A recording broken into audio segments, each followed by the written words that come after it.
Bueno, yo no sé de dónde me viene esta historia de dedicarme ni a amar el cine y el teatro y todo lo que tiene relación con el arte, porque yo no tengo ningún precedente familiar. Mi familia son gente, pues abogados, médicos, fontaneros, todo menos gente del arte. Entonces, de hecho, cuando yo era muy pequeño, recuerdo en mi pueblo, Cazorla, tenía unos tíos que tenían una tienda de tejidos muy grande, con mucho espacio, y veían que yo era muy inquieto con el teatro, con el cine, y que hacía poesía, me gustaba recitar de pequeñito, y entonces construyeron un pequeño teatro, porque tenían mucho espacio, también dinero, y construyeron un teatro para que yo manifestara mis inquietudes artísticas. Pero resulta que mis hermanos se apoderaban de él, mis hermanos y mis primos, y no me daban chance a mí, que era el teatro que me habían hecho a mí. Entonces, en una representación que estaban haciendo de Blancanieves y los 7 enanitos, me cabré muchísimo porque estaban usurpando mi espacio vital, que yo creí que era mío, y entré en plena función de soslayo y despacito y robé la manzana de Blancanieves y tal para fastidiarles la función. Entonces, yo creo que ahí y luego en el colegio, que siempre me gustaba hacer representaciones de teatro, y que me acuerdo que Paul Piaget, un actor que hacía western, padre de la modelo Cristina Piaget, me vio en una representación de Llama a un inspector, y yo hacía el hijo pródigo y que se emborrachaba, y me vino a ver en mitad de la función y me dijo: emborráchate de verdad, y para hacer bien de borracho. Y claro, me pegué 2 lingotazos de no sé qué y salí, bueno, en un estado catatónico a hacer la función. Pero en aquella mareo, mientras hacíamos la función y nos peleábamos con el director porque habíamos puesto un piano de cola y él había dicho que lo quitáramos, y le dio un ataque epiléptico que le daba en plena función, y creí que nos venían a boicotear la función. En aquella magia en el escenario fue cuando yo decidí, siendo muy joven, tenía 15 años o algo así, que yo quería pertenecer a ese mundo de fantasía y de creación y contar cosas, no sabía qué muy bien, contar muchas cosas que llevaba yo ahí como dentro. Y de un poco ahí viene todo el inicio de mis inquietudes artísticas. Y fundé un grupo que se llamaba Quimera, de teatro, donde estaba Miguel Cantalapiedra, hermano de Adela Cantalapiedra, una locutora de televisión, el hijo de José Mallorquí, Eduardo Mallorquí, que escribía muy bien, que luego hizo textos maravillosos como el de Tristeza de Amor, la serie esta con Concha Cueto y Alfredo Landa y tal. Y me acuerdo que se enfadaba muchísimo porque como le hacíamos hacer mayor y le echábamos pólvora de talco por la cabeza, él no quería salir porque era muy coqueto con pólvora de talco. Y la verdad es que ahí empecé con el grupo Quimera, y desde entonces ya, pues, lo que sí siempre tuve claro, que yo, a pesar de que hice mucho tiempo de actor, yo lo que quería era dirigir. Yo quería dirigir y crear mundos como aquel que había soñado mientras hacía Llama a un inspector, y me gustaba mucho más, pero hice cosas de actor para aprender, porque con los técnicos y estando allí en el plató y en los lugares de rodaje era como más aprendía, preguntaba por los objetivos que había que usar, las luces, y iba aprendiendo.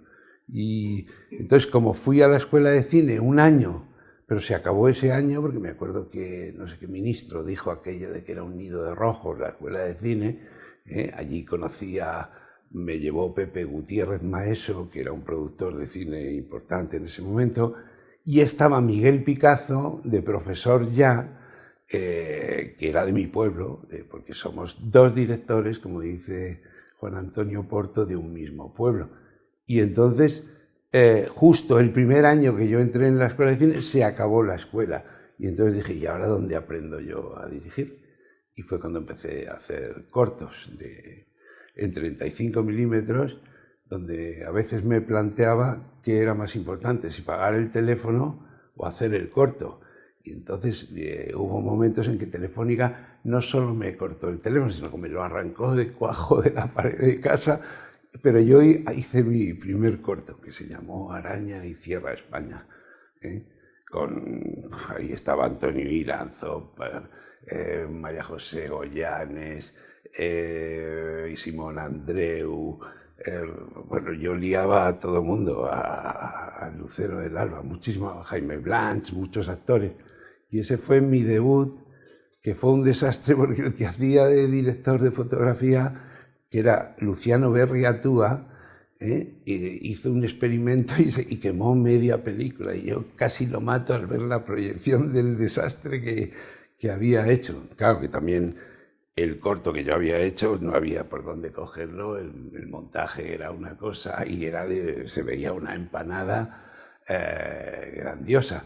Pues eso es una especie de tristeza que yo llevo en mi alma, porque es verdad que tengo muy buenos amigos actores, muy buenas relaciones, pero además con muy variados actores de distinta ideología política, religiosa, emocional, de cualquier tipo. Y sin embargo tengo poquísimos amigos, directores, compañeros. Me llevo muy bien, hace poco vi a Manolo Gutiérrez Aragón y descubrí, se lo dije en un programa de radio, que siempre recordaba mucho las conversaciones que había tenido paseando con él, pero no sé por qué, extraña razón, no he tenido buena relación, tampoco mala, o sea, con compañeros que entre ellos sí tienen más relación. No lo sé por qué. Quizá porque la trastienda del cine me gusta poco, no me atrae demasiado. Bueno, yo ya te digo que la relación con los actores es maravillosa. Además tengo un respeto casi tan profundo como el que tiene Manolo Gutiérrez Aragón, que les ha dedicado un libro. Y eso porque me parece que son una parte muy fundamental los actores de una película y que son el alma de una película junto con el guión, de lo más importante para mí, los actores y el guión. Los actores son como niños, son unos personajes muy frágiles que hay que cuidar mucho. Y entonces yo al principio creí que ser director de cine era limitarte a saber de la técnica del cine y a contar las historias. Pero a medida que fui haciendo películas descubrí que ser director de cine era algo más. Había una parte de psiquiatra, de psicólogo, de padre, de hermano, de amigo, de amante, que todo eso había que llevarlo paralelamente con la película. Entonces, se podía aquí eternamente, los Agustín González, que eran geniales, Antonio Gamero, que ha sido un ser que ha tenido unos vínculos conmigo, Galiardo, que me llamaba desde mi pueblo para escuchar las campanas de mi pueblo en el móvil y decía, tú y yo tenemos una relación cósmica, que le gustaba mucho decir. En fin, he conocido gente genial y me he sentido muy orgulloso de pertenecer a esta profesión al convivir con ellos. Y son gente muy importante y lo han sido en mi vida y en esta profesión. Ahí me toca una parte muy importante de mi vida. Gregory Peck es la persona más buena que he conocido en mi vida. Era un gigante de casi 2 metros que era todo bondad. Y recuerdo una conversación que tuve un día en su casa de Los Ángeles, paseando por el jardín de su casa, que me dijo, Antonio, la vida me ha dado... Porque le dije, pero tú, ¿por qué eres...? Porque yo le decía, no, es que conectar con las figuras de Hollywood y eso es muy complicado, muy difícil. Y me dijo, bueno, pero tú tienes que intentarlo, tienes la obligación, cuando quieras buscar un actor importante, hay que intentar acercarse a él y buscarlo, porque en la distancia corta todos somos iguales, me decía, o muy parecidos. Dije, ya, lo peor es llegar a la distancia corta, que es lo más complicado. Y me dijo, porque luego uno, a pesar de todo el trajín de vida que lleva, se sensibiliza mucho, primero con las historias, y después que uno quiere, o sea, él quería, me insistía mucho en que la vida le había dado tanto que quería devolverlo de forma sincera y de verdad con las personas. Me enseñó muchísimo, fue generosísimo conmigo. Me prometió en su casa que vendría al estreno del Río que nos lleva y apareció con su mujer y eso hizo que la reina de España, doña Sofía, me patrocinara el estreno. En Cannes me montó una fiesta impresionante y apareció en mi estreno con Jane Fonda y algunos colaboradores de su película Gringo Viejo. Llevó a mis hijas al Disneyland de Estados Unidos como si fuera su abuelo o su padre mayor y sobre todo me ayudó muchísimo. Vendí la película a todo el mundo gracias a sus contactos. Nunca me dijo nada, pero luego he estado dándole vueltas y Gregory Peck tuvo mucho que ver con que yo fuera a Cannes, al Festival de Cannes, en una época, en el año 89, en que a las películas españolas los franceses llevaban castigando mucho tiempo y no llevaban ninguna película, aunque fuera la quincena de realizadores, que fue muy importante. Yo creo que de alguna manera Gregory Peck tuvo que ver mucho ahí, aunque nunca jamás me dijo nada. Gracias a esa oportunidad que tuve la primera vez, porque yo he estado 2 veces en la quincena de realizadores, también con la mujer de mi vida, la segunda vez, gracias a la primera vez que fui con El Río que nos lleva, me hice muy amigo de Michael Haneke, que ahora es una figura, que era el que me protegía con los idiomas. Antonio, que llegamos tarde a la rueda de prensa, me despertaba, estaba pendiente, como si fuera... Viajamos por Japón, Canadá, Estados Unidos. También me hice muy amigo de Ricky Tognacci, que hizo películas como director y como actor, el hijo de Hugo Tognacci. Conocí a Benigni, bueno, en fin, o sea, fue mágico. Bueno, El poderoso influjo de la luna es el compendio de muchos cortos unidos que hacen una especie de 13 Rue del Percebe y que todos esos episodios que ocurren en una casa de vecinos sean atribuidos por un psiquiatra que es Adolfo Marsillat atribuidos a la luna, que es la culpable de que ocurran todos esos sucesos. Esta película yo ni tenía idea de hacerla. Yo pensaba haber hecho una película que se llamaba Mañana no estaré contigo, que me iba a producir Teddy Villalba, una película muy ambiciosa sobre después de la Guerra Civil, con unos americanos, donde un guión que yo hice con Ángel del Pozo, actor, pero vamos, que lo escribí yo prácticamente, y yo quería debutar con una película que hablaba de una época en Asturias, que había un anarquista que se llamaba El Paisano, donde a las mujeres les cortaban el pelo, bueno, y donde mezclaba yo todas mis influencias de mis lecturas de Hemingway, Hermann Hesse, bueno, toda mi empanada mental de la juventud, con la guerra civil, tal. Bueno, y era una película muy ambiciosa, pero hubo una crisis ya en el 88, me parece, que hizo que no pudiéramos hacer esa película. Y entonces dije, ¿y qué hacemos ahora? Y entonces unifiqué con Fermín Cabal unos cortos y hicimos El poderoso influjo de la luna. Y ahí metí a medio cineguía, como decían todos mis amigos actores, que de ahí viene que me lleve tan bien con ellos. Para que yo debutara cobraron todos la mitad y conseguí mezclar a Alfredo Landa con Adolfo Marsillat, que en su vida habían trabajado juntos y que eran 2 polos opuestos de esta profesión, Agustín González, Gamero, Irene Gutiérrez Cava, Emilio Gutiérrez Cava, Concha Cuetos, bueno, medio cineguía, Carlos Mendi, actores de esto que ya hace mucho tiempo que no. Eso. Y junté y hice esa película que era un desvarío, pero que funcionó muy bien y que como yo quería dirigir, pues eso. Lo que pasa es que fue muy frustrante, porque yo creía que ser director era eso que yo veía a Orson Welles o a, por ejemplo, a John Huston, que era uno de los directores que yo más admiraba en esa época, que llegaban ahí, dirigían. Lo mío fue un desastre porque el productor nos daba talones sin fondos, no pagaba, tal, y fue un debut desastroso. Y dije, Dios mío, esto es ser director de cine en España. Y recordé la frase esa que decía Fernán Gómez, de ser actor en España es como ser torero en Islandia. Y entonces dije, Dios mío, esto...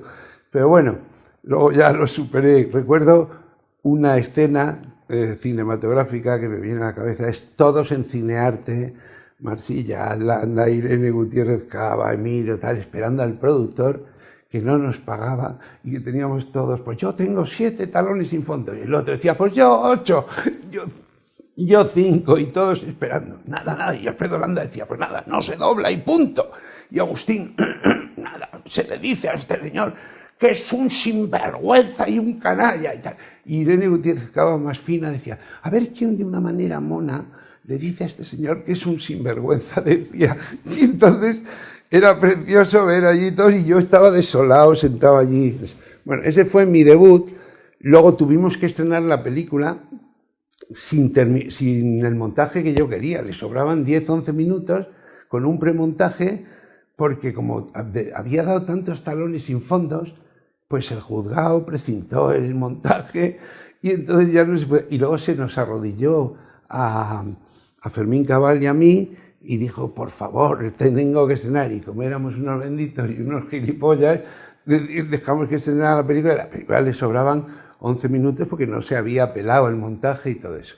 Bueno, estas son los pros y las contras que tiene esta profesión, pero que así debutamos. Habíamos ya hecho una película, ya habíamos roto el círculo. Cuando quieres hacer una película, tragas con todo. Luego te das cuenta de los errores que eso y que ser director de cine no es ser John Huston a la primera, ¿no? Que es un poco más duro. Y como consecuencia de eso, pues me llamó, hicimos después Buscando a Perico, y que la produjo José Frade, la íbamos a producir nosotros en cooperativa, todos. Me acuerdo que tenía yo un ayudante de dirección que venía de trabajar con Spielberg, y con eso que solo trabajaba con Berlanga y conmigo, que era Miguel Gil, era un tío que venía muy...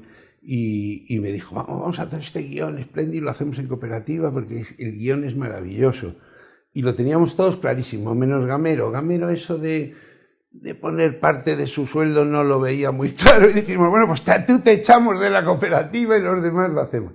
Pero como no llegaba la respuesta de Londres, de una multinacional para la distribución y esas historias que era lo que nosotros no conocíamos muy bien, terminé vomitando, porque ya estábamos preparando con un premio que me habían dado por el poderoso influjo de la luna, el Ministerio de Cultura, de nuevos realizadores, que eran 5 millones de aquella época, del año 80, que era un dinerito, y con eso y unos préstamos de un banco, más la distribuidora que no llegaba a la respuesta, pensábamos producir Buscando a Perico. Pero entre medias de eso me llamó Frade para hacerla y al final nos entregamos con gran dolor de Miguel Gil y de todos en sus manos y le hicimos más rico todavía de lo que era con Buscando a Perico, porque fue muy bien la película tal y como predestinaba a Miguel Gil y todos. Y así seguí ahí por una senda que me llamaban todos para hacer comedias, pero yo quería hacer otras cosas que no pude hacer hasta años más tarde. Y la tercera, esa fue un poco desastre porque eso fue un encargo y yo descubrí que yo no sabía hacer encargos. O sea, encargos son todos, pero me llamó un productor para hacer una película de médicos dislocada, porque habían triunfado en Estados Unidos, y dije, yo es que esas cosas no sé hacerlas. Yo me nace Buscando a Perico porque hay un fenómeno sociológico y social de drogas en España y tal, nos hemos metido, hemos indagado y luego lo hemos llevado al tono de comedia, pero con denuncia social, porque las comedias para mí no han sido el prototipo de la risa sin más, sino que han sido en la comedia romántica por excelencia, que me ha gustado mucho, la denuncia social marginal o de otro tipo, o la búsqueda de las relaciones como seres humanos, en fin. O sea, que he buscado más allá de la risa por la risa. Y hicimos una película que se llamó Del seguro líbranos, Señor, que no... Yo renegué de ella, incluso además fui tan honrado que cuando me preguntaban ¿qué te parece? Digo, pues que me he equivocado y tal. Bueno, sí, eso fue antes Y también después hice algunos pocos, no a nivel de Sáenz de Heredia o Javier Elorrieta, que esos vivían prácticamente de eso, pero sí, viví. De hecho, he de decir que parte del dinero del Río que nos lleva, que me produje yo, como siempre todas las películas gordas me las produjo yo y me arruino y me busco las desgracias económicas, lo hice con dinero que había ganado en publicidad, que además reuní a mi familia, les dije, oye, mira, esto de la publicidad se gana mucho dinero y tal, pero es que es un mundo que yo no entiendo, porque tenías que comer con mucha gente, los clientes, hablar mucho del producto, de no sé qué, y luego cuando estaba rodando el spot llegaba un señor y se sentaba y se ponía a mirar por la cámara y decía, ¿ese quién es? Y me decían, es el cuñado del cliente. Y yo decía, pero que se quite de ahí y tal, y no, déjale que... Y descubrí que el mundo de la publicidad era un mundo de cine, pero muy especial. Y luego ya fue determinante para que no siguiera haciendo publicidad, que un día me dan un storyboard y una música. Y entonces vamos a empezar a rodar y digo, pues, si se hace tal y como viene planteado en el storyboard, esta música no vale. O seguimos la tónica de la música o seguimos el storyboard. Y entonces los que habían estado mes y medio haciendo el storyboard con gran pompa y circunstancia, nos sentamos ahí en el suelo 5 minutos y el storyboard hicimos así, pum, pum, pum, pues aquí lo cambiamos, primer plano, aquí no sé qué, aquí tal, y en 5 minutos hicimos lo que en 1 hora y media, en un mes y medio, se había estado creando. Y entonces alguien me dijo, vas a hacer poca publicidad tú, porque yo decía, pero si ya tenemos. Y me decía, no, sigue rodando, hay que gastar más. Y yo decía, pero si ya tengo material suficiente para... No, que siga rodando y tal. Entonces descubrí que tú no podías venir a romper lo que estaba ya planteado en la industria, que tú no podías venir a hacerlo... no más barato, sino que a no gastar dinero al tuntún, ¿no? Asumo que me equivoqué en algunas cosas. No debía haberla hecho en inglés, esto lo sé ahora, en ese momento pues me fascinó el poder trabajar con Julia Ormond, con Jason, con todos, y hacerla en inglés. Pero con el tiempo he descubierto que cometí un error muy grande al hacerla en inglés. Porque Festival de Cannes, Roma, Venecia, tal, me dijeron que habían rechazado la película por estar rodada en inglés. Porque ellos querían que si era una película española fuera una película en su idioma, o, ¿sabes? O si había algo de inglés, pero que fuera una película. Y por tanto, precisamente El río que nos lleva me la cogió Cannes por lo original que era, porque hablaba de una profesión extinguida, porque era especial y porque era muy española. Entonces, en los festivales importantes no quieren películas rodadas en inglés. Y luego descubrí que rodar en inglés está muy bien, o tú piensas que está muy bien para entrar en los mercados americanos, pero luego hay una lucha terrible porque les estás haciendo la competencia y no quieren competencia que no sea de ellos. Entonces tienes una doble pega, con lo cual aprendí que esa película hubiera estado muy bien hecha en español, no me hubiera costado tanto dinero, probablemente no me hubiera arruinado, pero hace muy poco, con la serenidad que da el paso de los años, la he puesto en Viena, en un festival donde Haneke me entregó un premio y tal, y me quedé asombrado y dije, aunque parezca una inmodestia, pero esto lo he hecho yo, he sido capaz de hacer todo esto. Cuando la vi en una proyección magnífica allí y vi a los alemanes que como tú allí no tenías ninguna etiqueta y no te conocían de nada, diciendo maravilloso, sensacional, unos descendientes de algún noble alemán que habían estado con Felipe II, descubrí y dije, coño, pues yo en su momento me acomplejé y tal, y la película es cojonuda. La vieron en español encima, doblada, porque dijeron que nada de inglés, que querían en español. Bueno, el mundo de la televisión es un mundo que al principio pensabas que era muy diferente al cine, pero al final, en aquella época era un poco diferente, pero con el paso del tiempo la televisión ha conseguido que lo mejor del cine y lo mejor de la televisión se aúnen en un mismo compendio de las dos cosas.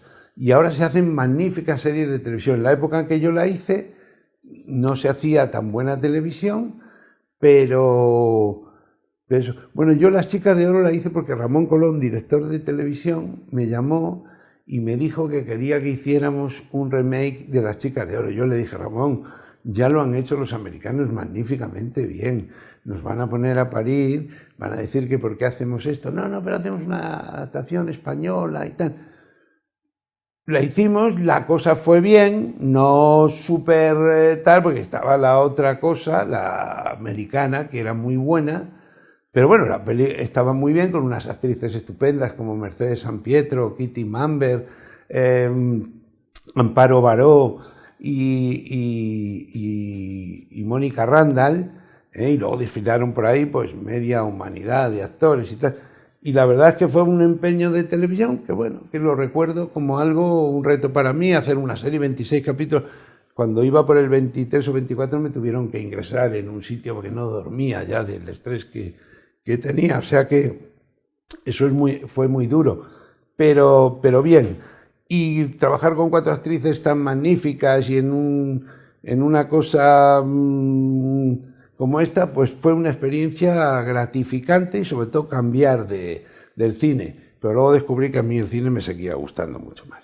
Luego hicimos una serie que me trajo Gabino Diego, que se llamaba Jacinto Durante, representante, que le dije a Gabino, pero la vas a hacer tú. Me trajo 8 folios que había hecho con Santiago Segura, pues de ahí el título de Jacinto Durante, representante.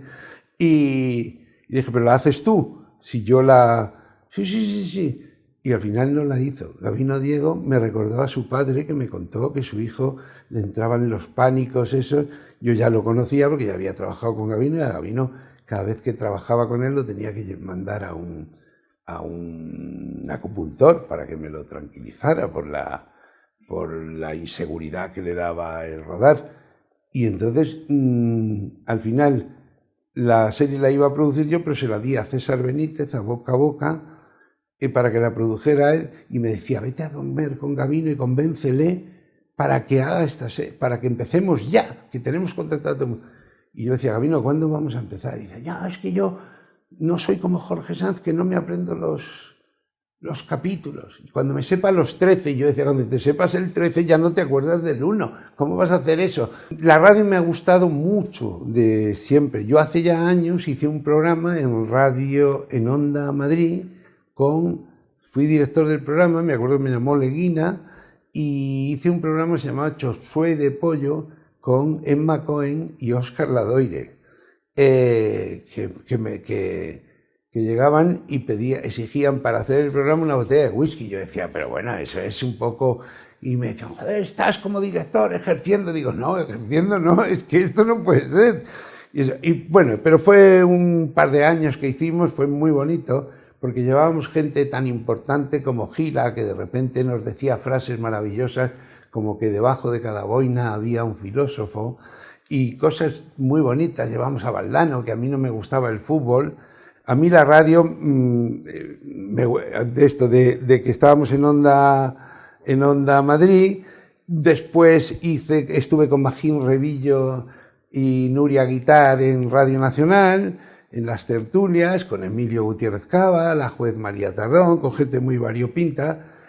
Y de siempre me ha parecido que la radio tiene mucha magia. Yo recuerdo a mis padres que se levantaban y encendían la radio ya por la mañana, y de niño ya recuerdo la radio como un elemento de compañía muy importante y donde aprendías muchas cosas. Mientras hacías cosas, no te petrificaba allí como la televisión a sentarte y tal. Bueno, ahí un premio muy bonito, que es el premio Miguel Picazo, que me dio la Diputación de Jaén en Jaén, donde me acompañaron más de 70 personas, amigos del alma como Juanjo Artero, Luis Varela, Emilio Gutiérrez Cava, Urbizu, que salió a decir que yo era un director de raza. Y ese premio fue muy bonito y además proyectaron cosas que yo no me acordaba de mi vida, de mis películas, y fue muy bonito. Y el premio consistía en un olivo de plata enorme, precioso, que representaba a mi tierra, a Jaén y tal. Y luego algo muy entrañable es cuando nos pusieron hace un par de años la calle a Miguel Picazo y a mí, a los dos a la vez en mi pueblo, en Cazorla. Creo que al principio la academia tenía un exceso de politización, que ya lo dijo Banderas y Berlanga y tal, pero lo dije yo y alguien me criticó por no ser ni Berlanga ni Banderas y tal. Y yo dije que la academia debe preocuparse de lo que se está preocupando últimamente, de sus miembros, de potenciar los problemas que tiene la profesión, debe ocuparse de todos los problemas que tenemos, que son muchos, y luego de reconocer la labor que han hecho muchos miembros, los premios esto que da de Segundo de Chumón, o el premio de Alfonso Sánchez, que para mí era el crítico más importante que ha habido y más serio y con más dignidad y tal. Y bueno, y está estableciendo y sacando a colación la labor que han hecho muchísima gente muy humilde y luego pues rompiendo esquemas. Rompiendo esquemas me ha parecido magnífico, a pesar de que le han criticado, que la Academia haya decidido, por ejemplo, este año darle el premio a Ozores. Porque Mariano Ozores es parte de la vida del cine. No habrá hecho Lo que el viento se llevó, pero ha hecho 96 películas. Que eso es donde se han formado actores como Pepe Sacristán, Concha Velasco, gente buenísima. Lo que no me gustaba es la academia cuando aquello eran unos mítines políticos continuos que hacía que la gente de la calle, mis vecinos dijeran que no iban a ver cine español porque para que les insultaran y les llamaran fachas y todo eso, que no iban a pagar una entrada. Eso, la academia es un error, o sea, eso es como en la época de los teatros que lo cortaron radicalmente, se daban mítines en el escenario y la gente decidió que no iba a los teatros y tal. Es una mala política. El 50% de la población está en contra de que tú insultes a otro 50%, sobre todo que nosotros debemos tener nuestras ideas y manifestarlas, ¿cómo no? Naturalmente, pero no en la academia ni en lugares donde eso tú puedes. Yo creo que nosotros tenemos que decirle a los espectadores que nuestro cine es magnífico. Fui al Festival de Cannes y he dado la vuelta al mundo con esa película, he viajado por todo el mundo con ella y sigo, 20 y tantos años después, sigo viajando con esa película y descubriendo, por ejemplo, que vas a una filmoteca de Albacete 27 años después y 500 personas llenan la filmoteca y se quedan 300 fuera para hablar de Gregory Peck, y a veces digo de Gregory Peck, también sale Gregory Peck, porque allí fue muy determinante, de José Luis San Pedro con su mujer Olga, y que hace poco le han hecho un homenaje en Alhama de Aragón, que hay un museo, y hemos puesto El río que nos lleva. Esa es una película que quise hacer como homenaje a esos hombres que bajaban las maderas por el río, porque mi padre en Cazorla, aunque esto está planteado en el Alto Tajo, y por eso la UNESCO la declaró de alto interés cultural, yo recuerdo a mi padre que bajaba maderas por el río a caballo ya en una época más moderna, y de ahí me quedé en la retina con aquellos hombres tan agrestes y tan duros, pero con un alma infinita, como quiso José Luis San Pedro mostrar en esta película, que tenían ese oficio de ganchero tan duro que se extinguía, y me pareció importante sacar ese mundo para que quedara ahí presente en esta película. Y es una película que ya digo que después de 27, 28 años sigo viajando a presentarla al mundo.